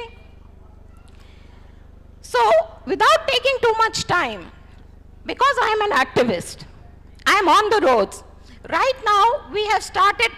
ఇంకొకటి మీకు చెప్పాలి, మీకు సంబల్ విషయం గురించి తెలుసా? ఎక్కడైతే కాల్కి దేవ, ఇట్ ఈస్ బిలీవ్ దట్ కాల్కి విల్ టేక్ హిస్ జన్మ in a place called Sambhal in UP. మన శాస్త్రాల్లో రాసున్నది అది. అక్కడ ఇప్పుడు మాస్క్ ఉంది, ఆ గుడిలో హరిహర భవన్, అది అక్కడ మాస్క్ ఉంది. దానికోసం విష్ణు శంకర్ జైన్ లాంటి వాళ్ళు పోరాటం చేస్తున్నారు. విష్ణు శంకర్ జైన్ లాంటి వాళ్ళు జ్ఞాన్వాపి మాస్క్లో ఉన్నారు. విష్ణు శంకర్ జైన్ లాంటి వాళ్ళు బోధ్శాల మధ్యప్రదేశ్లో ఉన్నారు. విష్ణు శంకర్ జైన్ లాంటి వాళ్ళు ఇక్కడ ఉన్నారు. మొన్న సంబల్లో జరిగిన రాయట్స్లో they have discovered, the police has discovered from the rioters literature about a plan to eliminate Vishnu Shankar Jain. A proper plan was in place that when he would visit there for a survey, there was a plan to get rid of him, to eliminate him. How many of us are supporting him? First of all, how many of us do even know that there is a person called Vishnu Shankar Jain existing? Today, his life is at threat only because he is standing for your temples. What support have you shown him? Hindus ki, we have become crybabies, Andi. Yeah, we have just become crybabies. We have a problem with everybody, we have a problem with everything, because the easiest thing to do is to put the blame on others. Avana kada? You can go home to sleep peacefully. Nen cheppanu, కాలేదు, చూడండి ఇట్లా జరుగుతుంది, మీరు ఏం చేస్తున్నారు is the question that I'm asking everybody. And if you are not doing, do with a capital D, if you're not doing something to safeguard your dharma, you should either be in the police stations to complain, or you should be on the road to demonstrate, or you should be in the court to fight. If you're not in any of these three places, stop calling yourself a Hindu, because you're just a Hino. What is a Hino? Hindu in name only. Because your civilization is being destroyed. Your existence is being destroyed. Your basic, your identity is destroyed. And you sit here proudly claiming to be part of a civilization that was the oldest civilization, claiming to be the Vishwa Guru, claiming to create a Hindu Rashtra. Save that temple near your house. We'll talk about Hindu Rashtra later. Save your daughters from those that are going to come for her. We will talk about Hindu Rashtra later. All of us, నేను కూడా రాహుల్ గాంధీ లాగా youth కొంచెం సేపు కోసం అనుకుంటున్నాను. All of us youth, I was hoping I will get somebody to smile or laugh. నేను కూడా రాహుల్ గాంధీ లాగా నన్నే యూత్ అనుకుంటున్నాను ఇప్పుడు. So all of us youth in this hall should take one promise to our land and our dharma, that from tomorrow onwards you will be outside, you will be seen, you will be doing. What's up? तो ये French revolution గెలవలేదు, ఏ revolution ఏ జీవితంలో ఎక్కడా కూడా ఎవరు గెలవలేదు. Talking has not won a revolution anywhere. Talking has not won a struggle anywhere. Doing has. This is our chance this is the time for a second independence. I am calling all of you to fight for your independence, that independence which you thought you got in 1947, but which was just Votti independence. Votti independence ante independence in namesake only. We are still under the rule of the Razakars. We are still under the colonial rule. We are still being told that we do not exist. There are efforts being made to see that we do not exist. And for all of this, it is very important that each one of us does something where your existence and your future's existence is there. Just to share with you one small incident, my son, he's a today's child, US educated and masters and stuff like that. And he says, Amma, you're turning out to be a Hindu extremist. And I have to tell my son, that son, I'm doing it so that you don't have to struggle for your life. You don't have to struggle. And that is why I am fighting now. All of us have to do that. All of us have a duty to safeguard the future, and to safeguard the future, you cannot do it sitting in a conference hall, you cannot do it sitting on the keyboard, you cannot do it sitting on a phone. Get out and act. After this long lecture, may I know how many people are inspired to act? Can I see the hands rising? Thank you so much. Ensure that from tomorrow, wherever you are, you have to act. 1000 Pillar Temple, Andi. I went there. I think most people have heard this story. Ganta, just now, Yamuna Garu was talking about how in our old city, they are not allowing temples to have their gantas. Nenu, as naturally, manam choosam kada, ganta kottadaniki choose akkada ekkado paina kattesundi ganta. Idi enti bhai? Ganta tiyandi. I want to ring the bell. Idi na temple paddhati, idi na acharam, nenu chesukovali, this is my culture. Ante EO garu chepparantaru. ఈయోకి phone చేసి మీరు ఇప్పుడే ఇక్కడికి రావాలి, లేకపోతే I'm calling the press అని నేను చెప్తే ఈయో జీప్లో 5గురిని పట్టుకొని ఊరుకుంటూ వస్తాడు. అది ఎందుకు కట్టేసి పెట్టారంటే ఆయన అంటారు, మేడం వెనక మాస్క్ ఉంది.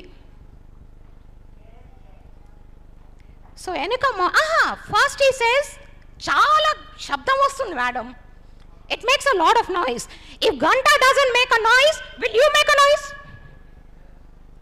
The ganta is there to make a noise, because that noise is what is the most pavitramaina sound in this universe, and for you that has become noise. Can you believe it that I stood there, I said I will not leave from here until this ganta is brought down. A ganta dinchi akkada archakudni కూర్చోబెట్టి photo దించి ఈయోకి చెప్పి that every day I will monitor whether the ganta is there, I have lots of people here అని చెప్పి వచ్చిన సందర్భాలు ఎన్నో ఉన్నాయి. I can continue to share these stories till Papa Mamo Garu runs out of his time with me. But the point is, it's not about me. It's about all of us. What are we all doing? And why is it that when I can do it as a woman, although I think we are much, much, much stronger, but as a woman, when I can do it, how is it that most of us are not doing it? So, to sum up what I came here to tell you, Sainyam తయారు చేయాలంటే, సనాతన సైన్యం తయారు చేయాలంటే You do not need anybody to be behind you. You do not need 500 people. You yourself are the Sainyam. And when you start realizing that, when you start feeling that, just now, again, just to quote Yamuna Garu, as she very rightly said, that until you have the courage of conviction, you have the courage within you, you know the Chattam, you have to know the Chattam. Learn, read, understand, be smarter than your opponent. This game is ours. Irozu, because you want Punyam, because you want to go to Swargalokam, because you want a share of that Amritam that fell in Kumbh Mela, 10 కోట్ల మంది ఒక రోజులో అక్కడికి వెళ్తున్నారు. కానీ ఇది అంతా దేనికి? మీ ధర్మమే లేకపోతే ఆ పుణ్యం దేనికి? ఆ స్వర్గం దేనికి? ఆ కుంభమేళ దేనికి? I urge all of you to please move from the state of passive bearing to passive listening to passive forwarding to active actioning, and I think that is what is going to save our dharma. Thank you so much. Fantastic. Thank you so much అండి. So ఒక promise చేద్దాం, సనాతన సైన్యం ఏర్పాటు చేయడానికి మీరు సిద్ధమా? దానిలో మీరే రాజు మీరే మంత్రి అని చెప్పారు లాస్ట్కు, అది పాటిస్తే సరిపోతుంది. థ్యాంక్ యూ వెరీ మచ్ అండి. సో ఇప్పుడు మనం చాలా సమస్యలు మాట్లాడుకుంటున్నాము, చాలా ప్రాబ్లమ్స్ ఉన్నాయి, వీటికి సొల్యూషన్స్ వెతుక్కుంటా ఉన్నాము. కానీ చిలుకూరు దేవాలయం గురించి ఎవరికి అడిగినా చెప్తారు.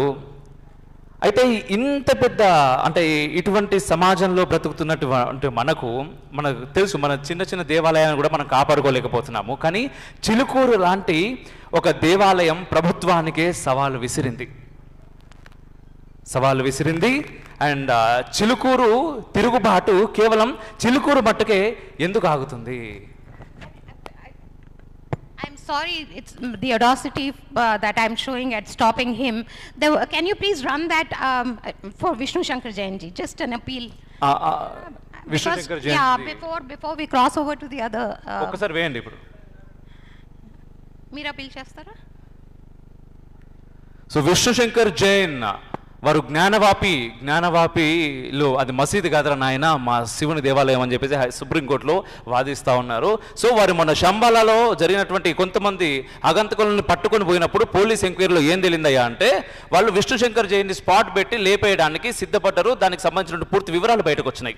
స్టిల్ మన గవర్నమెంట్ ఏంటి అంటే విష్ణు శంకర్ జైన్కి సపోర్ట్ చేయడానికి అంటే ఒక ఏమంటారు పోలీస్ ప్రొటెక్షన్ ఇవ్వాలి అంటే ఇవ్వట్లేదు.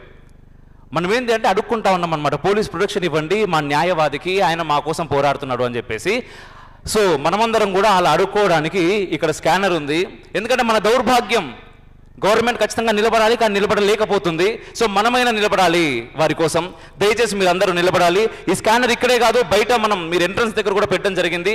మీరు బయటకు వెళ్తున్నప్పుడు ఇప్పుడు వస్తే చూడండి, లేదు బయటకు వెళ్తున్నప్పుడు స్కాన్ చేసి ప్లీజ్ గవర్నమెంట్కి ఒక అప్పీల్ చేయండి. Thank you very much. So Chilkur దేవాలయం గురించి చూస్తే ఒక ప్రభుత్వాలకి కూడా అంటే చిలుకూరు తిరుగుబాటు అని వినిపిస్తూ ఉంటుంది, చిలుకూరు విప్లవం అనొచ్చు, ఇంకేదైనా అనొచ్చు. ఎందుకంటే ఎన్నో ఎండోమెంట్ డిపార్ట్మెంట్ కబంధ హస్తాల్లో ఉన్నటువంటి దేవాలయాలను మనం మాట్లాడుతూ ఉంటాం. మరి చిలుకూరుని ఎందుకు ఎండోమెంట్ టచ్ చేయలేకపోతుంది? ఆ మంత్రం గురూజీ మీ ద్వారా, ఎందుకంటే మాకు ఖచ్చితంగా ఆ మంత్రం ఏంటో తెలియాలి. ఆ మంత్రం మాకేమైనా ఉపయోగపడితే మేము దాంట్లో ముందుకు రావాలి. యోనిత్యమచ్యుత పదాంబుజ యుగ్మ రుక్మ వ్యామోహదస్తదితరాణి తృణాగమేనే అస్మద్గురోః భగవతోస్య దయైక సింధోః రామానుజస్య చరణౌ శరణం ప్రపద్యే. అస్మద్గురుభ్యో నమః, అస్మత్పరమగురుభ్యో నమః, అస్మత్సర్వగురుభ్యో నమః. పరమపూజ్యులు శ్రీ శ్రీ శ్రీ అభినవతండ విజయశంకర భారతీ స్వామీజీ జగద్గురువుల వారి పాదపద్మంలో సాష్టాంగ దండవత్ ప్రణామం చేస్తూ, నేను ప్రారంభంలోనే యమునా పాఠక్ తర్వాత నాకు అవకాశం ఇచ్చారు.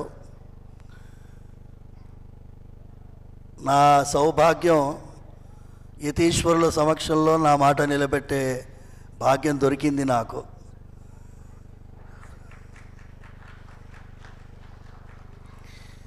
దేవాలయం అనేది మన సనాతన ధర్మానికి గుండెకాయ లాంటిది. దేవాలయం అనేది తన పని తాను చేయకపోతే మనకి ప్రపత్తి మార్గం కానీ, శరణాగతి తత్వం కానీ, ఆధ్యాత్మిక చైతన్యం కానీ, భగవత్ సంబంధం కానీ ఏమీ లేదు. అందుకోసం విదేశీయులు, వేరే మతం చెందినటువంటి వారు ఎప్పుడెప్పుడు ఈ దేశం పైన దండయాత్రలు చేసినా వారు మొట్టమొదలుగా నాశనం చేసింది దేవాలయ వ్యవస్థని, అక్కడ ఉండేటటువంటి అర్చకులని, పండితోత్తములని ఊచకోత కోసారు.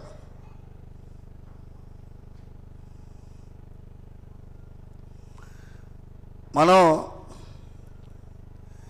ఈ దేశానికి స్వాతంత్ర్యం కోసం పోరాడినప్పుడు ఎందుకు స్వాతంత్రం కోసం పోరాడుతున్నారు అని అడిగితే రామరాజ్య స్థాపన కోసం పోరాడుతున్నాము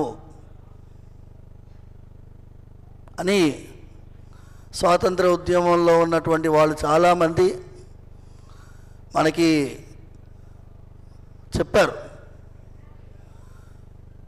మనం మహాత్మా గాంధీ గారిని ప్రస్తావిస్తే ఎక్కడ పోయినా రామరాజ్యం కావాలి, అందుకే మీరందరూ రండి అన్నారు.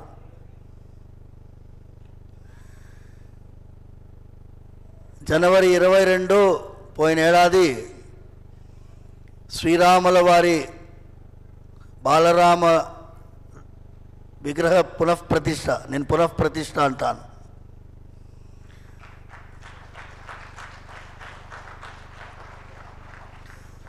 పునఃప్రతిష్ఠ కార్యక్రమం జరిగినప్పుడు చాలామంది మీడియా కథనాలు 22 జనవరి ఎందుకు, బీజేపీ ప్రభుత్వం మళ్ళీ ఎలక్షన్లో గెలిచి రాముల వారిని చూపించి ఎలక్షన్లో గెలవాలి అని తొందరగా చేస్తుందా అనేటటువంటి ఒక విచిత్రమైనటువంటి ఒక నెరేటివ్ సృష్టించినప్పుడు, కాదు నాయన, అది జనవరి 22 శ్రీరాముల వారు నిర్ణయించినటువంటి రోజు అని చెప్పినాను.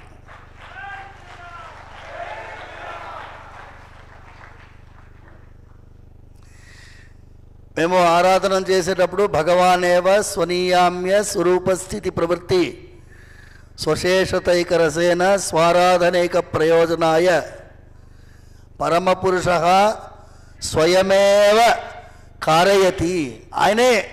ఆయన కార్యక్రమాలు మన ద్వారా చేయించుకుంటాడు. జనవరి 22 ఎందుకు అంటే 1947లో కాన్స్టిట్యూయెంట్ అసెంబ్లీ, 47 ఇంకా పార్టీషన్ కాలేదు, ఈ దేశము రాజ్యాంగ నిర్మాణం జరిగినప్పుడు ఎలాంటి రాజ్యాంగం ఉండాలి, ఇది ప్రాచీనమైన దేశం, ఇవాళ పుట్టడం లేదు ఈ దేశం. ఈ దేశంలో ధర్మమే మూలంగా ఉన్న రాజ్యాంగం ఉండాలి అనేటటువంటి మూల సూత్రాన్ని ఆబ్జెక్టివ్స్ రిజల్యూషన్గా పెట్టి అటువైపు పాకిస్తాన్లో, ఇటువైపు భారతదేశంలో అక్కడ ఎలాగైతే freedom of worship to every one ఎలా ఉంటుందో మైనారిటీస్కి కూడా, అల్పసంఖ్యాకులు, మనమంతా అక్కడ అల్పసంఖ్యాకులం, వాళ్ళు ఇక్కడ అల్పసంఖ్యాకులు అని ఒక రిజల్యూషన్ పాస్ చేసింది జనవరి 22. అదే మూల సూత్రంలో రాజ్యాంగంలో రాముల వారి ఫోటో పెట్టాం 1950లో. మర్చిపోయారు. శ్రీరాముల వారు పునఃప్రతిష్ఠించుకున్నారు జనవరి 22 రోజు. నేను అందుకే ఎప్పుడొచ్చినా ఈ లోకమంతా బ్యాగ్ తీసుకొని తిరుగుతుంటాను. ఇది ఈ బ్యాగ్ లోకమంతానికి ఎందుకు ఈ బ్యాగు అంటే సర్సంఘచాలక్ జీ మోహన్ జీ భగవత్ గారితో 20 నిమిషాలు ఏకాంతంగా ఇక్కడే శిల్పకళా వేదికలో నేను చెప్పింది ఏంటి అంటే రాముల వారి యొక్క రాజ్యము పునఃప్రతిష్ఠించబడింది, ఇప్పుడు మీరు రాజ్యాంగంలో రాముల వారిని ప్రతిష్ఠించాలి అని చెప్పినాను.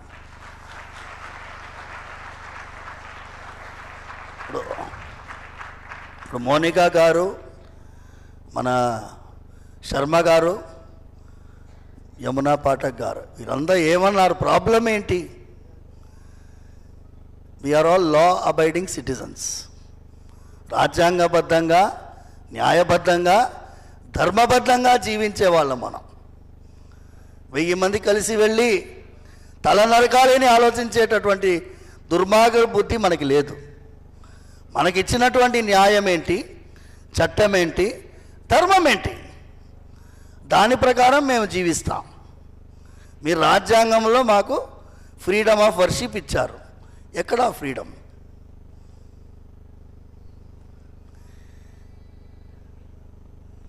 అందుకోసం నేను ఎంవిఆర్ శాస్త్రి గారు 20 రోజుల ముందు పుస్తకం, నాయన అది ఒక స్లైడ్ వేయి నాయన, దేవుడున్నాడు జాగ్రత్త వేయి.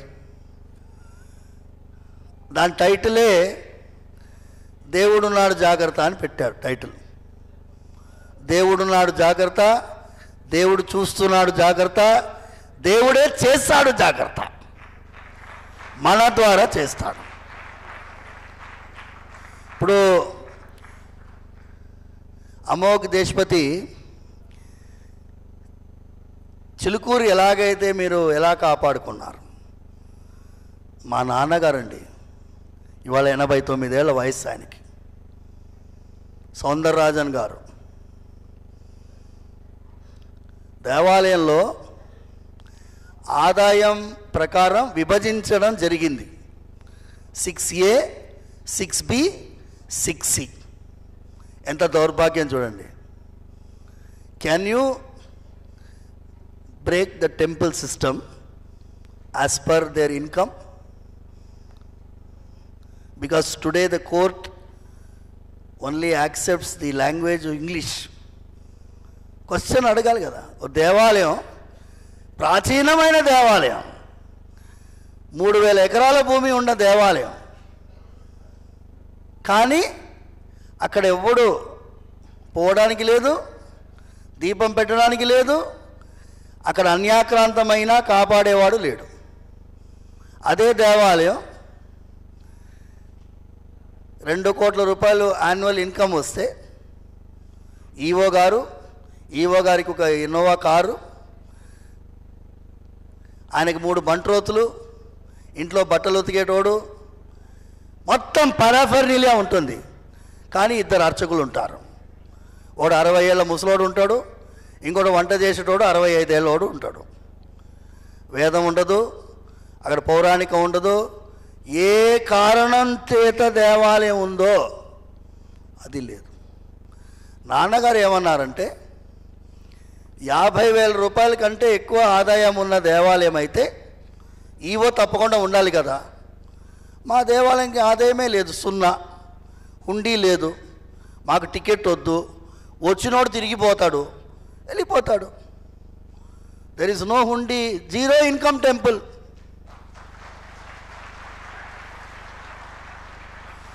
వాడన్నాడు, ఇంతమంది భక్తులు వస్తున్నారు కదండి, వస్తారండి, మీరు చట్టంలో ఏమి రాశారు? ఎక్కువ మంది భక్తులు వస్తే మేము నడిపిస్తాం రాయలేదుగా. ఇన్కమ్ ఎక్కువ వస్తే వస్తామన్నారు. దాని మీద వాళ్ళు కోర్టు మీద, మోనికా గారు పోయిన ఏడాదికి ముందే ఏడాది అక్టోబర్లో వచ్చారు. మేము రోజు కోర్టు కేసెస్ హ్యాండిల్ చేస్తున్నామండి, అందుకే నేను LLM కాన్స్టిట్యూషనల్ లా చేస్తున్నాను.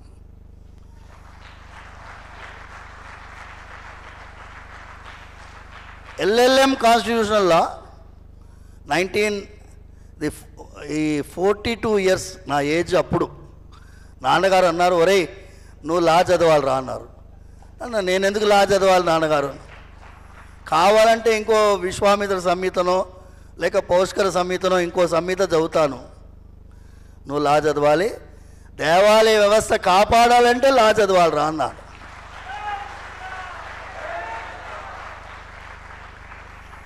ఇవాళ కాన్స్టిట్యూషనల్ లాలో 2011లో అక్కడెక్కడో అనంత పద్మనాభ స్వామి దేవాలయాన్ని ప్రభుత్వం టేక్ ఓవర్ చేస్తే ఇంప్లీట్ పిటిషన్ వేశాం. మా పాయింట్స్కి సుప్రీంకోర్టు దడదడలాడిపోయింది. సుప్రీంకోర్టు 2019-20లో అనంత పద్మనాభ స్వామి దేవాలయం ప్రభుత్వ కబందాస్తాలకి పోవడానికి వీల్లేదు అని చట్టం జడ్జిమెంట్ ఇచ్చింది. సెకండ్ స్టేజ్ చిదంబరం నటరాజస్వామి దేవాలయం, Subramanya Swamy is one of the implead petitioner. We're also there. మేము కూడా అక్కడ ఉన్నాము. మీరు ఒకసారి ఆ కార్టూన్స్ చూపినాయన 1 by 1 వేస్తూనే పో, ఎందుకంటే ఎక్కువ సమయం లేదు స్వామీజీ. ఎందుకంటే నాది నార్మల్గా మైక్ పట్టుకుంటే వదిలే రకం కాదు, కానీ అది 3-4 కార్టూన్స్ మీరు, ఎందుకంటే మాకు చిలుకూరులో మేము పత్రిక కూడా నడిపిస్తున్నాం. ఈ కాన్క్లేవ్లో పిలిస్తే భక్తులు వస్తారు, అక్కడ పిలవకుండా భక్తులు వస్తారు. అక్కడ వీసా కావాలంటాడు, ఉద్యోగం కావాలంటాడు, ఎంసెట్లో ర్యాంక్ రావాలంటాడు, బ్యాక్లాగ్లు పోవాలంటాడు. కానీ స్వామివారికి కూడా ఒక కోరిక ఉన్నది. స్వామివారికి ఏం కోరిక? మనందరం వైకుంఠానికి రావాలి. ఆయన కోరిక కోసమే దేవాలయం. చూడండి, ఈయనన్నా చూడండి, ట్రస్టీస్.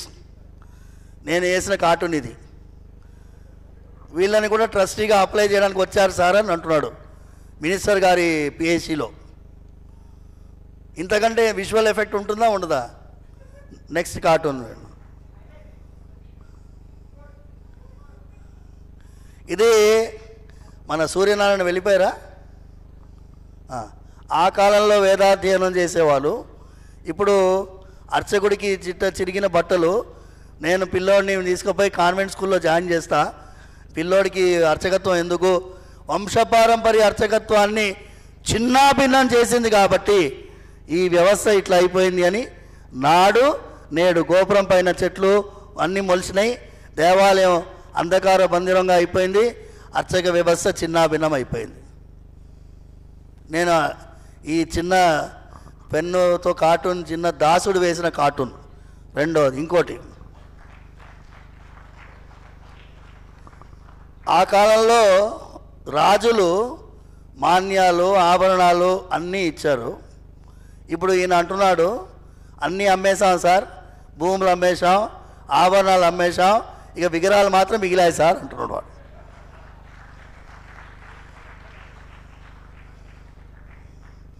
నెక్స్ట్, ఆ కాలంలో దేవాలయం ఇలా ఉండేది, ఇప్పుడు దేవాలయం ఇలా ఉంది.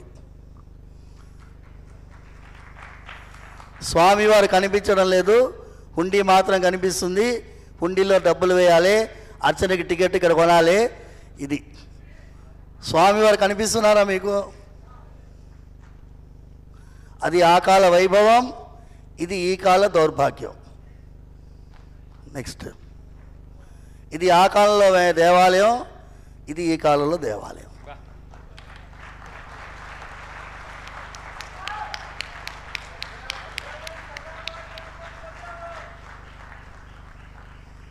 This is a powerful medium. And Amogh, నీకు ఆచార్యుల వారి అనుగ్రహం అలా ఉన్నది, వెంకటేశ్వర స్వామి వారి అనుగ్రహం, వీళ్ళందరి మనసులో ఉండే అంతర్యామి యొక్క ఆశీర్వాదం బలంగా ఉండాలి. లాస్ట్ది ఆ ఫోటో వేయండి మా. ఇంకో ఫోటో ఉంది చూసారా? ఇది టెంపుల్స్ అప్పుడు ఏపీ, ఎందుకంటే అప్పుడు ఉమ్మడి ఆంధ్రప్రదేశ్గా ఉండింది కాబట్టి. ఇది ఏంటో ఏపీది తెలంగాణలో చూపిస్తున్నారు అనుకోకండి. This is cartoon of 2004-2005. మేము అప్పుడు పోరాడుతున్నాము, చట్ట సవరణ కోసం పోరాడుతున్నప్పుడు ఈ కార్టూన్స్ వేసాం. ఈ కార్టూన్స్ చూస్తే మంత్రులు, ఎమ్మెల్యేలు ప్రతి ఒక్కరికి నాన్నగారు తీసుకొని పోయి ఇచ్చారు. నాన్నగారు ఎంఐఎం పార్టీ వాళ్ళు కూడా ఇచ్చారు. అసెంబ్లీ మే ఆప్ భీ బాత్ కరో అన్నారు. జరూర్ బాత్ కరేంగే అన్నాడు అక్బరుద్దీన్. నెక్స్ట్ ఇది ఇప్పటి పరిస్థితి. త్రిశంకు స్వర్గంలో అర్చకుడు. సుప్రీంకోర్టు ఏమనింది? Archaka should be treated with respect, archaka should be taken care very well, స్వర్గాన్ని ఇవ్వాలి అర్చకుడికి అన్నారు సుప్రీంకోర్టు. ఇది మా సుప్రీంకోర్టు ఇచ్చిన తీర్పుకి ఇప్పుడు ఇలా ఉన్నాడు. సుప్రీంకోర్టు గంట కొట్టింది. మొట్టమొదటి అర్చకుడు ఉరేసుకున్నది తెలంగాణలో మహబూబ్నగర్ జిల్లాలో ఆలంపురం యోగానంద నరసింహస్వామి దేవాలయంలో ఆదివారం రోజు తెల్లవారుజామున అర్చన చేసి స్వామివారి గంటకి ఉరేసుకొని చచ్చిపోయాడు అర్చకుడు. దాన్ని ప్రతిబింబించేదే ఈ గంటకి ఉన్నటువంటి అర్చకుడు. ఈ వ్యవస్థ మీద పోరాడుతున్నటువంటి మనందరం గుర్తుపెట్టుకోండి, దేవాలయాన్ని ఇదేదో అర్చకులు ట్రస్టీసు వాళ్ళే కోర్టులో పోయి కొట్లాడాలని కాదండి.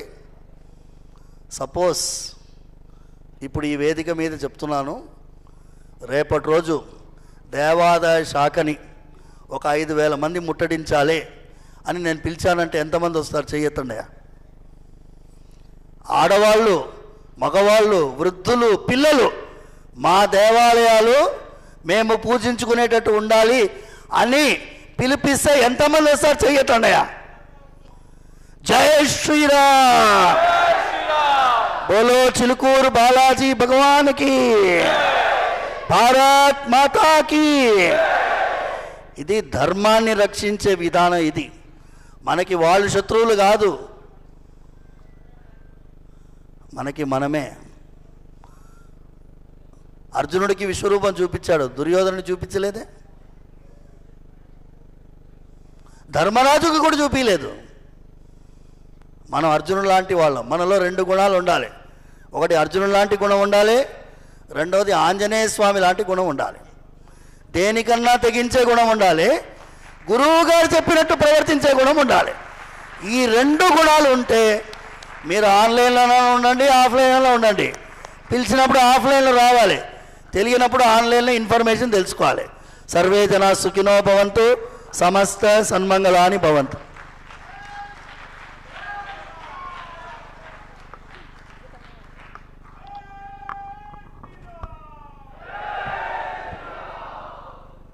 గట్టిగా మనం కొట్టొచ్చు చప్పట్లు, లేచి మరీ కొట్టొచ్చు అసలు ఎందుకంటే నిజంగా వారు మాట్లాడిన మాటలకు మనం చాలా చప్పట్లు కొట్టాము, కానీ ఆ చప్పట్లు కొట్టాల్సినటువంటి మాటలు కాదు, మనం బాధపడాల్సినటువంటి మాటలు.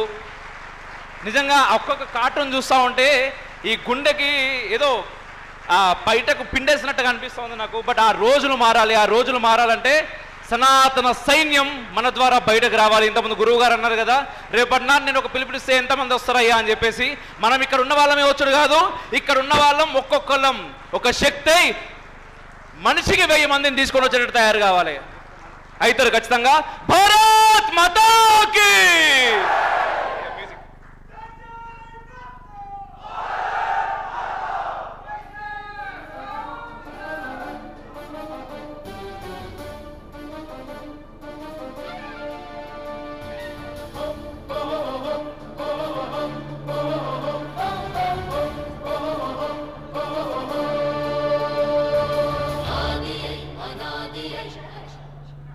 ఇందాక మన గురువుగారు రంగరాజన్ గారు చెప్పినట్టు విధంగా సంఘటిత శక్తిలో ఎంత శక్తి ఉందంటే జస్ట్ అది యాడ్ చేయడానికి 27 సంవత్సరాలు కోర్టు కేసులో 25 సంవత్సరాలు కోర్టు కేసుల్లో మన బేగం బజార్ ఛత్రిలో పరశురాముడి ఆలయం అక్కడ పక్కనుందన్న వాళ్ళకే తెలియకపోతే తర్వాత 2 ఏళ్లకు ముందే కోర్టు తీర్పు వచ్చినప్పటికీ కూడా అఫీషియల్కి అక్కడున్న అప్పుడు అసిస్టెంట్ కమిషనర్ గారికి ఒక పెద్ద ఫైల్ తీసుకెళ్తే నాకు తెలుసమ్మా అన్నారు. ఇక్కడ మనకి ఈ యొక్క సభాముఖంగా చెప్పాల్సిన ఇంపార్టెంట్ విషయం ఏంటంటే ఈ ఎంటైర్ మొత్తం ఈ యొక్క ప్రాసెస్లో ఈ ఆక్రమదారులు ఎవరయ్యా అంటే 70% పైన హిందువులే ఉన్నారు మిత్రులారా. ఎంక్రోచ్మెంట్ చేసేవాళ్ళు, ఎంక్రోచర్స్, వీళ్ళందరూ కూడా ఎక్కువ మంది హిందువులే ఉండడం చాలా బాధాకరం. కానీ సంఘటిత శక్తి గురించి ఇంత గురువు గారు చెప్పారు. రూల్ పొజిషన్లో చట్టం తెలుసుకొని వెళ్ళి చట్టపరంగా చేయాల్సిన ప్రతి అపీల్ని చేసి ఆ మరుక్షణం ఆ ఒక్క సెకండ్ కూడా డిపార్ట్మెంట్కి ఇవ్వలేదు. ఒక గంట ముందు 100 మంది ఇద్దరికి చెప్పాను, 100 మంది ఆడవాళ్ళు యువత పోగేయి ఎండోమెంట్ ఆఫీస్ మీద కూర్చున్నాము. వెంటనే 3 రోజుల్లో 27 సంవత్సరాలు నలిగిపోతున్న కోర్టు కేసులో నలిగి ఉత్తర్వులు వచ్చినా కూడా దాన్ని ధిక్కరించి స్థానికులు చేయకపోతే ఇక్కడ ఈ సంఘటిత శక్తితో ఆ గుడి ఎంక్రోచ్మెంట్ని మా కళ్ళ ముందు ఆ ఒక చెర విడిపించడం జరిగింది. మనకి మన శక్తి తెలియదు మిత్రులారా. ఎప్పుడైతే హిందువులు అందరూ అన్ని వయస్కుల వారు చట్టాన్ని తెలుసుకొని, ఇంతక చాలా మంది మేధావులు వచ్చారు ఇక్కడ, ప్రతి ఒక్కరూ మీరు నేను తారతమ్యం లేకుండా సంఘటిత శక్తితో హిందువులు గనక ఐక్యంతో ముందుకెళ్తే ఇవన్నీ సుసాధ్యాలే. మైక్రో లెవెల్లో పనిచేయాల్సిన అవసరం ఉంది. క్షేత్రస్థాయిలో యూనిట్గా మన దగ్గర ఉన్న ఆలయాన్ని మనం డెవలప్ చేసుకుందాం. ఇందాక చెప్పినట్టుగా మన గుడి మన బలం కేంద్రంగానే ఏ హిందూ బంధువుకు నష్టం వచ్చినా కష్టం వచ్చినా అని ప్రతి హిందువు అన్నిటికి అతీతంగా ముందుకొచ్చి ఆలయ కేంద్రంగా మనం కార్యాచరణ చేస్తాము. అప్పుడే ఇవి సుసాధ్యాలు అవుతాయి. ఇది తప్పకుండా సాధ్యం. మేము ఆల్రెడీ ఎక్స్పెరిమెంట్ చేస్తున్నాము, అద్భుతంగా ముందుకెళ్తుంది. మరి కార్యాచరణ రూపంలో ఇక్కడ ఉన్న వాళ్ళందరూ కూడా సంఘటితమయ్యి అందరూ ఒకే తాటి మీద నడుస్తారని, సుసాధ్యాలు చేస్తారని మరొకసారి ఈ అవకాశం ఇచ్చిన అమోఘ్ తమ్ముడికి ధన్యవాదాలు చెప్తున్నాను.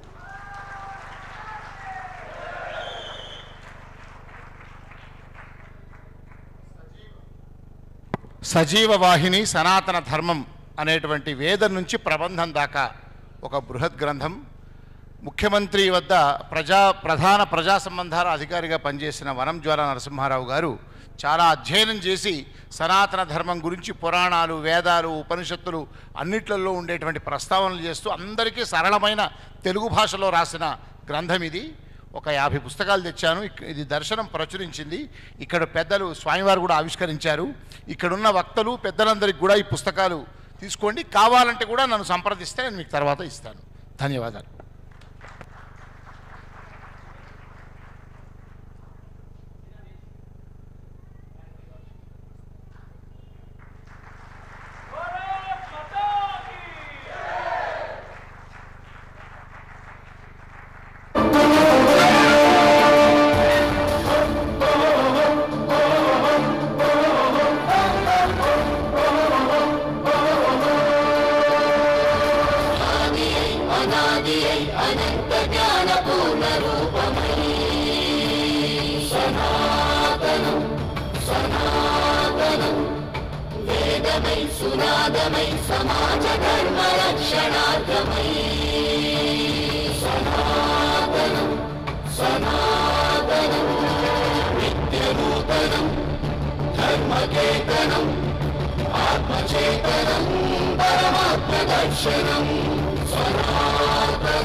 विश्वज्ञानामृत क्षीरमातृरूपमयी